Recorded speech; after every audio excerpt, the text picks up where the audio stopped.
하루를 살고 후회하면 내일은 새 출발을 할 수가 있습니다. 1년을 살고 후회하면 내년은 새롭게 인생을 계획할 수가 있습니다. 그러나 일생을 다 살고 나서 후회를 하면 지나간 삶을 되돌려 놓을 수가 없습니다. 지나간 일에 후회하는 것보다 미리 인생을 준비하는 것, 이게 바로 지혜입니다.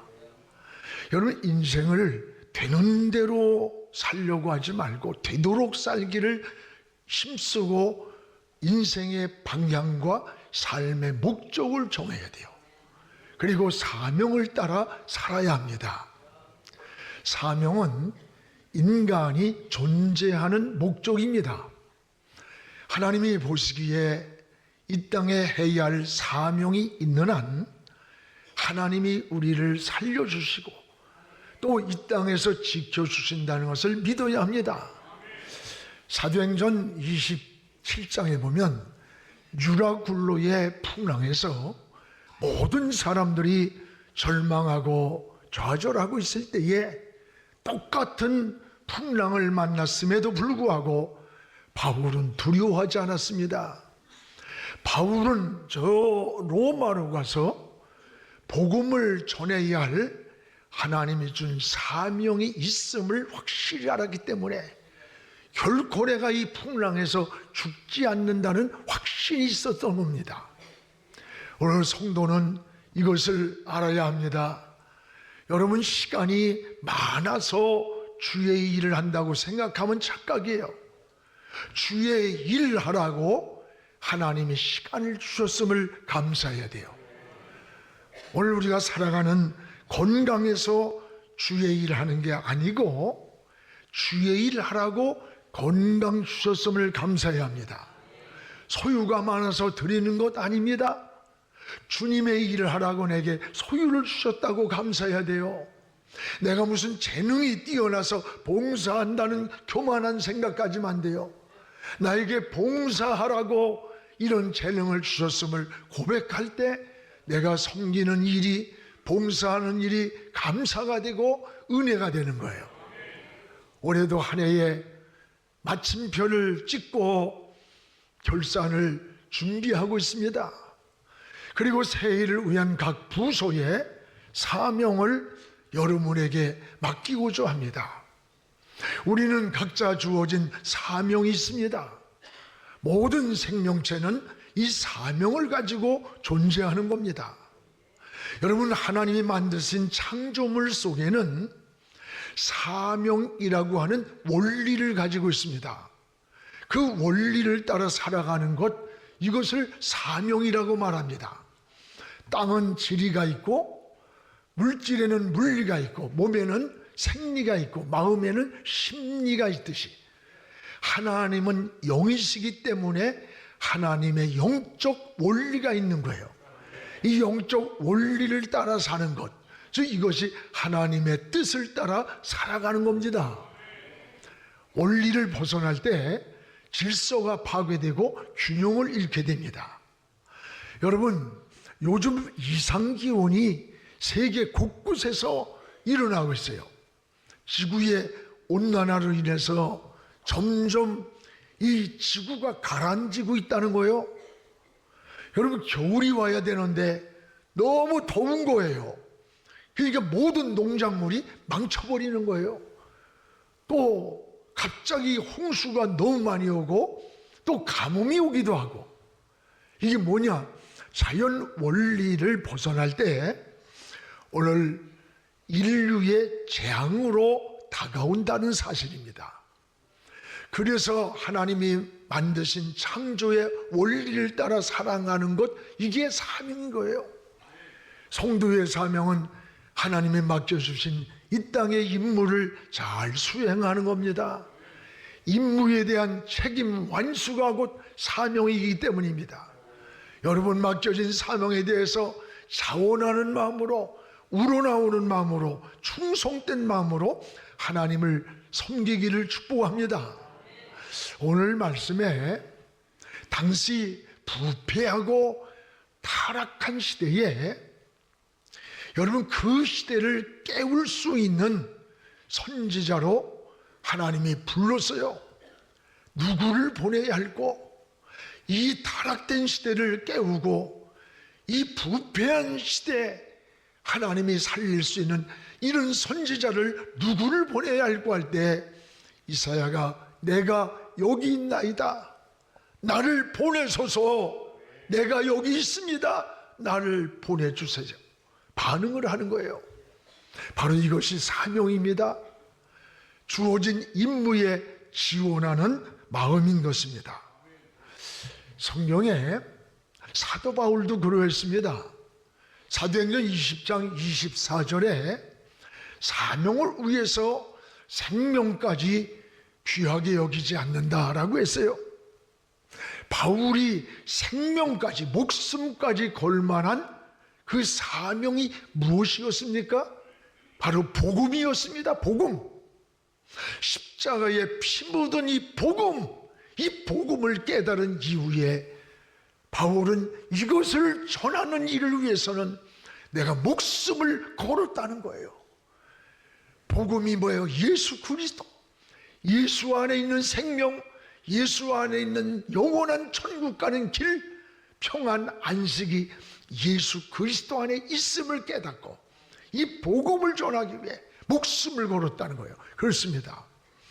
여러분, 자기 사명을 발견한 사람은 인생이 행복한 거예요. 감격하는 거예요. 가장 가치 있게 살는 것을 깨닫게 됩니다. 특히 하나님의 사람은 세 가지를 발견해야 합니다. 하나는 하나님을 발견하고, 또 하나는 자신을 발견해야 돼요. 그리고 사명을 발견하며 사는 게 은혜의 삶이요, 이게 하나님의 사람입니다. 오늘 말씀에 나오는 이사야가 바로 그러했습니다. 이사야는 유대 11대 왕인 이 우시야가 죽던 해에 있던 선지자예요. 근데 그 죽던 해에 이 우시야가 죽는 것을 보고 큰 충격을 받고 성전으로 올라가서 하나님께 기도하다가 세 가지를 발견하게 됩니다. 그 하나는, 이사야는 큰 충격 속에서, 따라합시다, 하나님을 발견했다. 하나님을 발견했어요. 신앙은 하나님을 발견하는 데서부터 시작이 됩니다. 하나님을 발견한 사람은 확신 있게 살아요. 평안을 얻어요. 천국에 소망이 생기고 지혜가 생깁니다. 하나님을 발견할 때부터 인생의 가치관이 달라지고요, 세계관이 달라집니다. 추구하는 목적과 삶의 방향이 달라지는 거예요. 오늘 본문에 나오는 이사야가 그러했습니다. 그는 하나님을 만나면서부터 사명을 발견하게 됩니다. 근데 놀라운 사실은 하나님을 만나는 그 타이밍이 언제였는가? 평안할 때, 좋을 때, 무엇이 잘 될 때가 아니라 오히려 거룩한 충격을 받았을 때 하나님을 발견하는 그런 시간이 되었습니다. 오늘 1절에 보면 이사야는 우시야 왕이 죽던 해에, 누가 죽던 해에? 우시야 왕이 죽던 해에 하나님을 만났습니다. 오늘 1절을 같이 한번 읽어보겠습니다. 우시야 왕이 죽던 해에 내가 본즉 주께서 높이 들린 보좌에 앉으셨는데 그의 옷자락은 성전에 가득하였다. 우시야 왕이 죽던 해였습니다. 여러분, 우시야 왕이 누구예요? 유다의 11대 왕이에요. 그는 11살의 왕이 되었습니다. 어린 나이에 왕이 되어서 52년 동안을 왕 노릇할 때 오직 하나님만 의지했어요. 하나님은 그를 축복해 줬습니다. 그런데 세월이 가면서 풍요하고 부강해지고 힘있고 권세 있게 되니까 하나님을 떠나는 거예요. 하나님을 멀리하고 하나님의 영역을 몰고 누렸습니다. 제사장들만이 들어갈 수 있는 성소에 들어가서 오늘날 불을 밝히겠다는 거예요. 제사장들이 울면서 말렸습니다. 왕이요, 여기는 제사장의 영역이기 때문에 여기를 들어가면 큰일 납니다. 그런데 우시야 왕이 뭐라래요? 야, 천하를 호령하는 내가 보잘것없는 저 제사장들만 들어가는 저기를 못 들어가다니. 그 제사장들이 울며 만류하는데도 성소에 들어가서 불을 밝히고 나오는데 그 시간 온몸에 반점이 생기며 고름이 나고 온몸에 한센병이 즉시 그냥 발발하는 거예요. 하나님의 영역을 침범하는 우시야 왕, 하나님은 그 시간에 즉시 버려버렸어요. 구약에는 한센병은 이게 하나님께로부터 온 죄의 상징이었습니다. 그래서 지위고하를 막론하고 이 한센병에 걸린 것은 그 자리에서 쫓겨나게 되는데, 그 천하를 호령하던 왕의 자리에서 한센병이 걸리자마자 쫓겨나서 비참하게 살다가 죽었어요. 우시야 왕의 이 죽던 해에 이 우시야 왕의 죽음을 보고 이사야가 충격을 받은 거예요. 천하를 호령하던 우시야 왕이라 할지라도 하나님이 한 번 버리니까, 하나님이 손을 떼니까 하루아침에 비참하게 끝나는 것을 보고 그는 충격을 받고 어디로 갔습니까? 성전으로 올라가서 하나님 앞에 기도했습니다. 하나님을 찾고 하나님을 바라보았을 때 거기에서 하나님의 거룩함을 발견한 거예요. 저 하늘이 열리면서 스랍들이 찬양하는 성가대의 모습 속에 하나님의 보좌에 계신 것을 보았던 거예요. 오늘 여러분, 이 거룩한 충격, 이것이 바로 하나님을 발견하는 동기가 되었던 겁니다. 사랑하는 여러분, 우리도 인생을 살아가다 보면 생각지 못한 여러 가지 인생의 충격을 받을 때가 있지 않습니까? 때로는 우리의 주변 환경으로부터 오는 충격적인 일들이 있고, 또는 사회적으로 오는 일들이 있고, 우리 주변에서 만나기도 하고, 아니 더 나아가서는 자기 자신 속에서 예상치 못하게 만나는 무서운 질병을 만나기도 해요. 잘 나가던 직장이 하루아침에 떠나야 하는 충격도 있어요. 하던 사업이 하루아침에 부도를 만날 때가 있습니다. 이런 충격들이 우리에게 다가왔을 때 우리는 어떻게 반응합니까? 원망합니까? 낙심합니까? 절망합니까? 오늘 하나님을 만나는 기회가 되어야 되는 거예요. 대개 성경이나 역사를 보면 대개 좋을 때보다 어려울 때, 힘들 때, 위기가 왔을 때, 편안할 때보다 이런 지쳐있을 때 하나님을 만나는 기회가 됩니다. 어린아이가 여러분 편안하고 즐겁고 재미있을 때 엄마 아빠 생각 안 해요. 무섭고 두렵고 밤이 왔고 누군가 다쳤던지 이럴 때 엄마 생각이 나고 아버지 생각이 나는 거예요. 우리도 똑같습니다, 인간도. 그래서 이사야 55장 6절에 너희는 여호와를 만날 만한 때에 찾으라. 그 만날 만한 때의 타이밍이 언제냐? 가까이 계실 때에 하나님을 부르라. 그 가까이 계실 때가 언제냐? 바로 힘들 때, 때로는 지칠 때, 우리가 낙심되고 내 힘이 끝이라고 생각되는 그때에 하나님이 우리 곁에 와 계시는 거예요. 파도를 타고 가까이 와 계시는 거예요. 사랑하는 여러분, 우리는 이럴 때 인생을 어떻게 반응을 합니까? 이런 인생의 문제를 만날 때, 여러분 잘 아는 종교개혁자 루터는 원래 법학을 전공한 법학도였습니다. 어느 날 친구하고 같이 길을 가는데 편안간에 벼락이 내리쳐서 이 루터 옆에 있던 친구가 그냥 즉사낸 거예요. 그 순간에 자기를 돌아보는 겁니다. 저 벼락이 나에게 내려서 내가 죽을 수도 있었던 시간이 아닌가. 어떤 법으로도 해결할 수 없는 인간의 한계성, 이 연약함을 깨닫고 그는 하나님께로 돌아왔어요. 그리고 신부가 되었는데 너무 캐토릭이 타락하고 부패하는 거야. 그래서 신앙은 행위가 아니라 믿음으로 의롭게 된다. 이 로마서의 말씀이 다 거예요. 의인은 믿음으로 살리라. 그래가지고 종교개혁을 훗날에 일으켜서 시대를 깨웠던 하나님의 사람이 되었던 거예요. 사랑하는 여러분, 여러분도 살다 보면 인생의 고난과 충격을 받을 때가 있습니다. 이럴 때 우리는 어디로 가야 합니까? 낙심하여 원망하고 절망하고 이렇게 살아야 되는 겁니까? 하나님을 멀리 떠나야 됩니까? 아닙니다. 하나님의 사람은 하나님의 품으로 돌아와야 합니다. 오늘 충격을 받은 이사야가 성전으로 올라간 것처럼 여러분 하나님께로 올라가시기 바랍니다. 하나님께로 더 가까이 나가시기 바랍니다.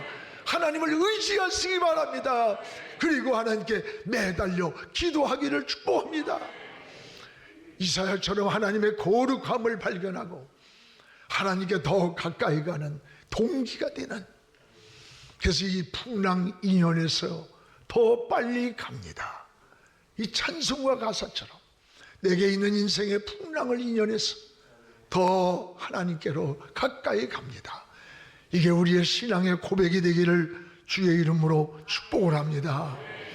또한 무엇보다도 오늘 이사야는 하나님의 거룩함 앞에서 여러분 따라합시다. 자신을 발견했다. 자신을 발견했습니다. 여러분 은혜가 뭐라고 생각합니까? 은혜는 자기 발견입니다. 오늘 5절을 한번 같이 읽겠습니다. 그때 내가 말하되 화로다 나여 망하게 되었도다.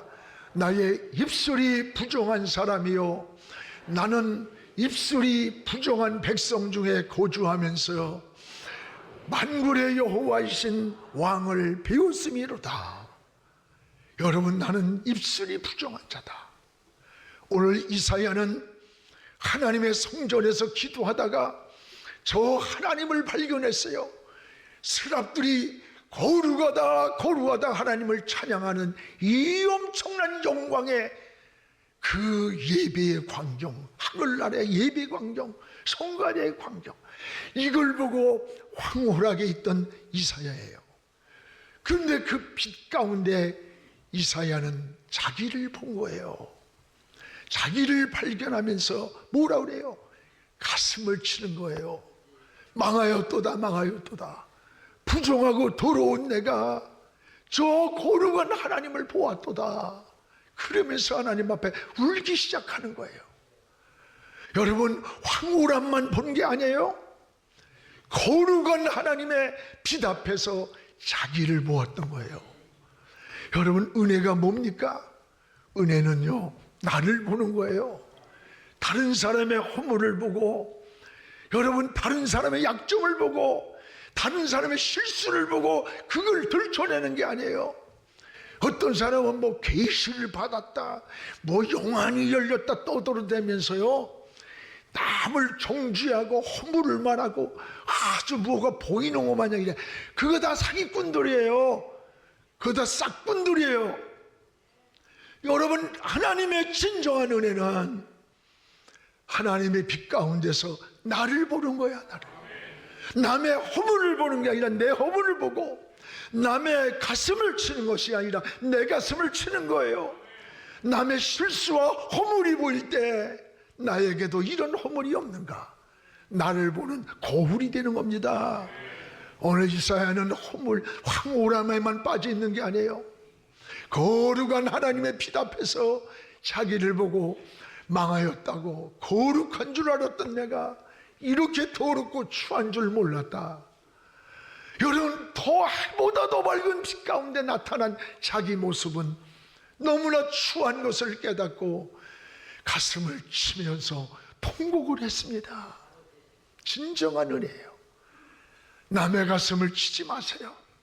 자기 가슴을 치는 게 은혜예요. 남의 허물을 보지 마세요. 나에겐 더 많은 허물이 있음을 발견해야 되는 거예요. 이게 은혜 받은 자의 삶이라는 것을 깨닫기를 축복합니다. 여러분, 어떤 사람이 세차를 했는데 합창주리가 더럽다고 자꾸 또 닦으라고 또 닦으라더니 막 성질을 막 내는 거예요.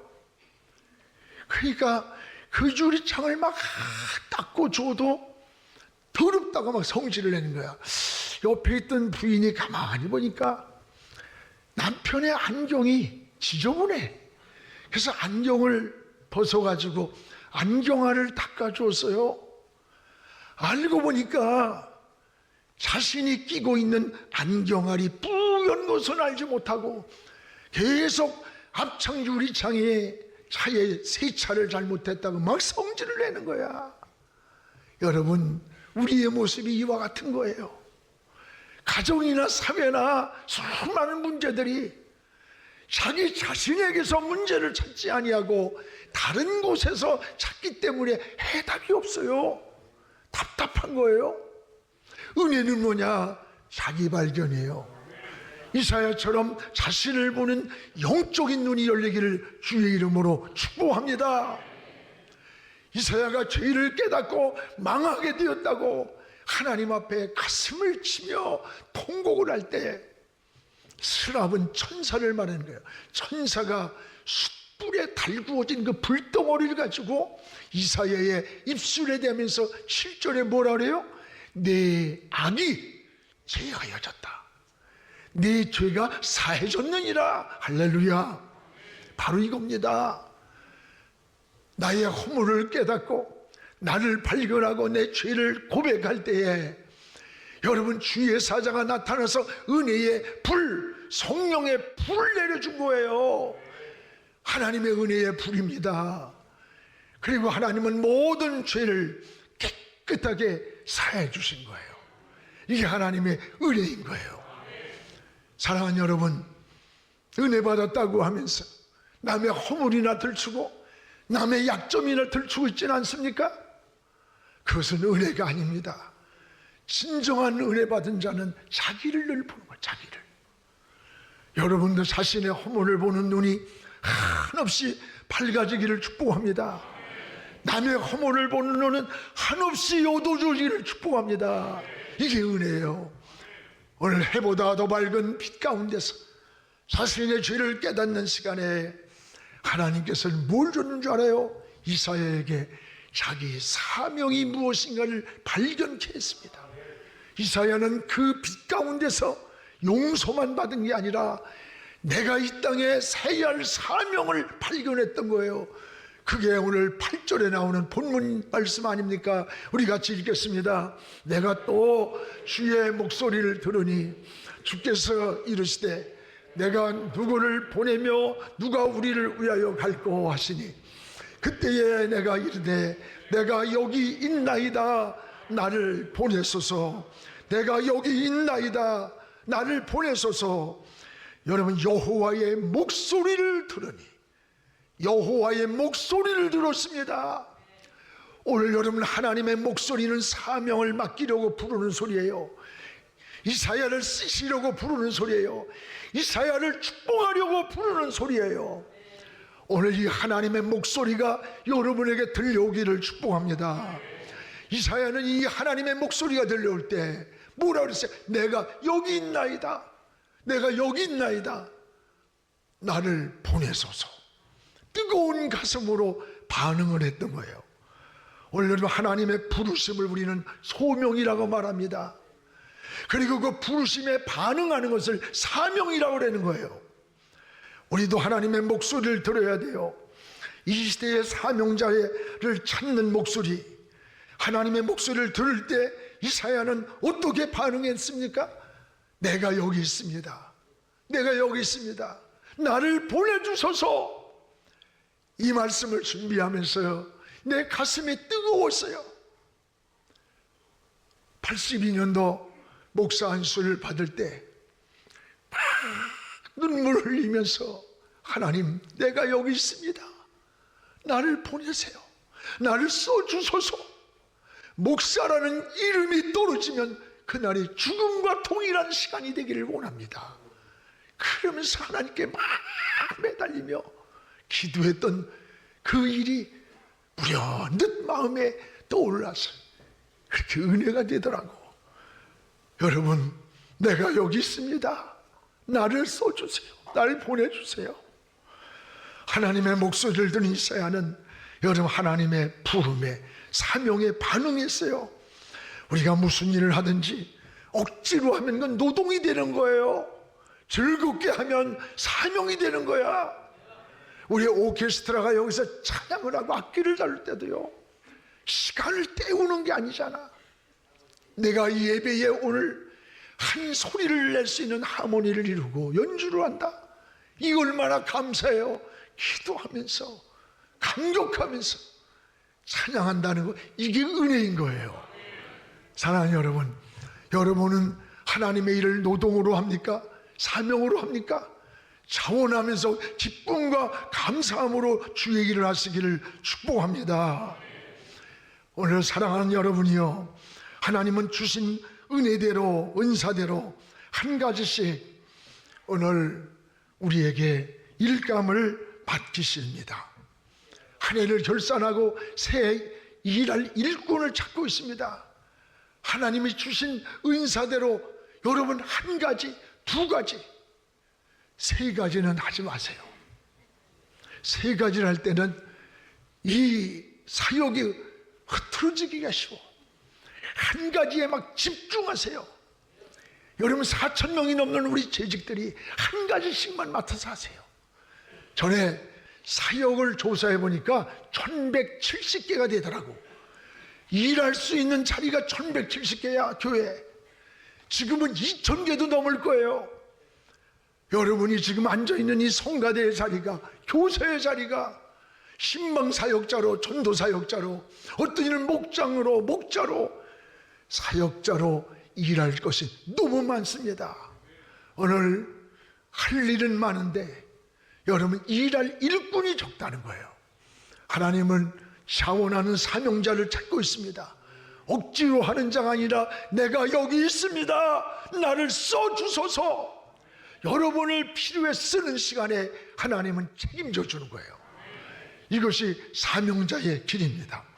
하나님은 사명을 잘 감당하고 있는 동안에 여러분의 생명도 인생도 책임져 주시는 거예요.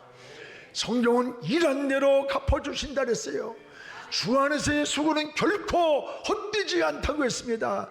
이 하나님의 은혜가 한 해를 결산하며 새해를 준비하는 이런 우리 영안의 식구가 되기를 주의 이름으로 축복을 합니다.